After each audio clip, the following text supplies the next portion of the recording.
Orang benar akan hidup oleh iman. Ayat ini menjadi jantung dari Injil. Orang benar akan hidup oleh imannya. Tuhan gak berkata orang benar hidup oleh kepastian, orang benar hidup oleh jawaban, but by faith. Nah saudara, mungkin saudara bisa berkata amin, tapi izinkan saya mengkoreksi lensa kita sebagai orang Kristen mengenai iman. Karena ada banyak konsep iman yang salah, berasal dari ajaran bidat, word of faith. Mereka mengajarkan bahwa iman dan ucapan manusia itu bisa membentuk realita. Masalahnya, framework ini menggeser fokus dari Tuhan yang berdaulat menjadi iman manusia yang mengontrol hasil dari imanmu itu. Kenapa saya sampaikan ini? Karena ada 3 masalah besar kalau saudara percaya model seperti ini. Jangan lihat realitamu, berimanlah, nanti imanmu akan mengubah realitamu. Ini adalah campuran dari buku The Secret, The Law of Attraction. Kalau kamu ngomong yang baik terus, nanti semesta yang baik itu akan seperti magnet masuk ke dompetmu semua. Masalahnya apa? Ini menganggap iman seperti menyangkali realita. Apa kabar? Ya, ginilah. Duh, jangan gitu. Nanti hidupmu ya gini-gini aja. Bilang, kamu kaya, aku diberkati. Apakah firman Tuhan ngomong seperti itu? Masalah kedua, mengubah iman menjadi alat untuk mengontrol realita. Framework word of faith secara implisit berkata gini, kalau kamu cukup beriman, maka realitamu akan berubah. Artinya begini, yang jadi Tuhan siapa? Berarti kan Tuhan tidak berdaulat. Iman kita yang berdaulat. Padahal fokus iman itu seharusnya relasi dengan Tuhan. Dari sini kita bisa melihat bahwa iman tidak selalu mengubah situasi, namun iman selalu memampukan kita untuk berjalan bersama Tuhan di dalam situasi apapun. Nah, masalah ketiga yang terakhir, word of faith itu tidak memiliki kategori untuk penderitaan. Lah bagaimana kalau ternyata sakitnya nggak sembuh? Bagaimana kalau terobosannya tidak pernah datang? Kalau realitanya tidak berubah? Lalu kesimpulannya apa? Sudah berpuluhan. Ada dosa apa? Kamu kurang iman, kamu kurang rest, kamu salah percaya. Padahal Injil berkata orang benar pun bisa mengalami penderitaan, namun di dalam Kristus penderitaan kita tidak sia-sia. Jadi iman tidak pernah menyangkali realita, tetapi iman melihat realita dengan Tuhan tetap berdaulat di dalam realita itu. Disinilah Habakuk membawa kita kepada Injil. Di Habakuk 2 dikatakan orang benar hidup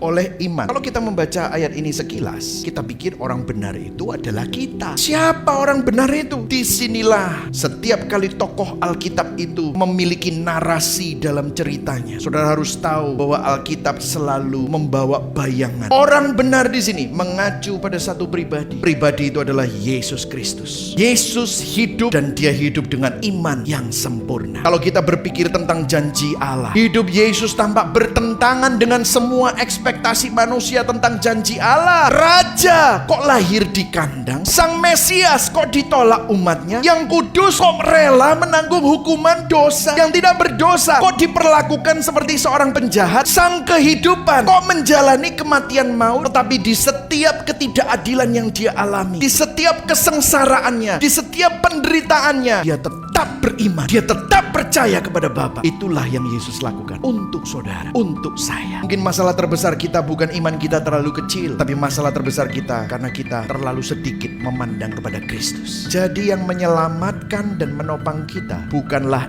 iman yang besar, namun juru selamat yang besar. Habakuk datang kepada Tuhan cari jawaban, tapi akhirnya dia menemukan sesuatu yang lebih baik daripada jawaban. Dia menemukan pribadi Tuhan sendiri. Iman bukan berarti aku ngerti semuanya, tapi iman berkata, aku mungkin masih gak mengerti, tapi aku mau mengenal yang memegang jawaban semuanya. Ketika iman adalah satu-satunya yang tersisa, dialah Kristus cukup bagi kita.